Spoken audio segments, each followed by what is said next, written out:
So again very warm welcome to one and all, this is Akash. So आज की इस video में basically exercise 4.3 से थर्ड क्वेश्चन करेंगे और आप लोग मतलब फीडबैक दे सकते हैं कि आप लोग को वीडियोस कैसी लग रही हैं और मैं आप लोग को किस तरीके से समझाने की कोशिश करूँ। ठीक है, तो मैं करता हूँ स्टार्ट। थर्ड क्वेश्चन क्या बोल रहा है, is it possible to design a rectangular mango grove whose length is twice its breadth and area is 800 metre square, if so find its length and breadth. क्या ये संभव है एक रेक्टेंगुलर मैंगो ग्रूव डिज़ाइन करना, बनाना, जिसकी length क्या हो उसके ब्रेथ की, उसके चौड़ाई से 2 गुना हो।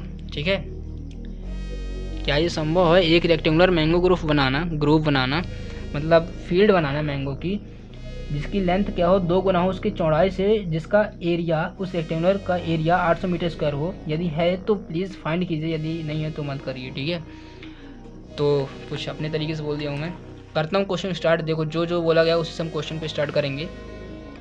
और जैसा कि चैप्टर का नेम है क्वाड्रेटिक इक्वेशन ना, तो हम यहाँ पास कुछ फार्मूलाज अप्लाई कर सकते हैं, क्वाड्रेटिक फार्मूला। तो हम करते हैं स्टार्ट जैसे कि बोला गया है। सबसे पहले मैं लेट करता हूँ। देखो क्यों लेट करूँगा, क्योंकि मुझे नहीं पता है कि इसकी ब्रेथ क्या है और मुझे नहीं पता कि इसकी चौड़ाई क्या है। ठीक है, एक रेक्टेंगुलर ग्रूव है, ठीक, मुझे नहीं पता इसकी चौड़ाई क्या है, इसकी ब्रेथ क्या है, बट बोला गया है कि इसकी जो लेंथ है ना वो चौड़ाई की 2 गुना है। अब यहाँ पर इसकी लेंथ ये है, ठीक है, और ये चौड़ाई है, तो मैं चौड़ाई को इसको कुछ ना कुछ मान लेता हूँ क्योंकि उसकी लेंथ क्या है 2 गुना उसकी चौड़ाई से। तो मैं लेट करता हूँ, उसकी जो ब्रेथ है वो एक्स है, तो लेंथ क्या हो जाएगी ट्वाइस ऑफ एक्स हो जाएगी, उसकी 2 गुना हो जाएगी। ठीक है, तो यहाँ पास मैं लेट कर लेता हूँ, लेट द ब्रेथ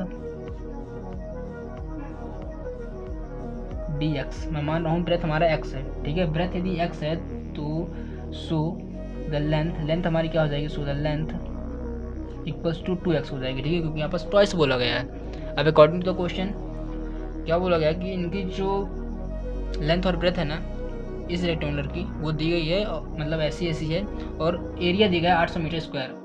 अब ये बताइए अकॉर्डिंग टू क्वेश्चन, ठीक है, आप लोग एरिया ऑफ रेक्टेंगुलर बता ही सकते हैं ना, एरिया ऑफ रेक्टेंगुलर या फिर एरिया ऑफ रेक्टेंगल बता सकते हैं। एरिया ऑफ रेक्टेंगल आप लोग को पता होगा क्या होता है, लेंथ इंटू ब्रेथ होता है। ठीक है, तो area of rectangle length into breadth होता है। यहाँ पास मैं लिख देता हूँ एरिया ऑफ रेक्टेंगुलर हमें दिया गया है जैसे कि गिवन 800 मीटर स्क्वायर। ठीक है, तो 800 मीटर स्क्वायर मतलब 800 हमारा बेसिकली क्या हो जाएगा, एरिया ऑफ रेक्टेंगल हो जाएगा। और लेंथ हमारे पास बेसिकली क्या है, एक्स है, सॉरी लेंथ हमारे पास 2x है और ब्रेथ हमारे पास x है। ठीक है, तो इसको मैं सॉल्व करता हूँ एंड यहाँ से वैल्यूज यदि पॉसिबल हो सकती है तो मैं x की वैल्यू यहाँ से निकाल सकता हूँ। ठीक है, तो निकालते हैं, तो रुक जाइएगा इस बस, तो 800 आ जाएगा।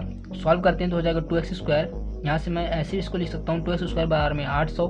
ठीक है, इतना हो सकता है। यहाँ से मैं 2 को उधर भेजूँगा तो 800 अपॉन में 2 हो जाएगा, तो एक्स स्क्वायर की वैल्यू क्या आ जाएगी 400 आ जाएगी।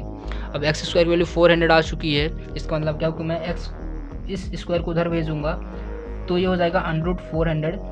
ठीक है, और एक्स स्क्वायर की वैल्यू मतलब एक्स की वैल्यू क्या आ गई यहाँ से प्लस माइनस सॉरी ये बताओ प्लस माइनस 20 आएगी। पता है क्यों आएगी, क्योंकि यहाँ पास सॉरी एक्स की वैल्यू 20 ना आएगी, तो एक्स की वैल्यू 20 आ जाएगी। ठीक है गाइस, अब एक्स की वैल्यू 20 आ गई, मतलब हमारे पास जो ब्रेथ है इस रेक्टेंगुलर मैंगो ग्रूव डिज़ाइन करने के लिए ब्रेथ है, ठीक है, जो ब्रेथ है इस रेक्टेंगुलर की क्या है हमारे पास 20 है, तो लेंथ हमारी क्या हो जाएगी ट्वाइस ऑफ ब्रेथ मतलब 2 × 20 मतलब 40।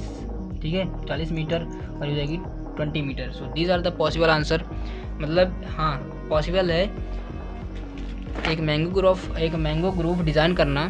ठीक है, रेक्टेंगुलर शेप का, जिसकी लेंथ 20 मीटर होगी और ब्रेथ क्या होगी, सॉरी जिसकी ब्रेथ 20 मीटर होगी और लेंथ क्या हो जाएगी 40 मीटर, ट्वाइस ऑफ ब्रेथ। ठीक है, so this is the third question and I hope guys आप लोगों को समझ में आ गया होगा।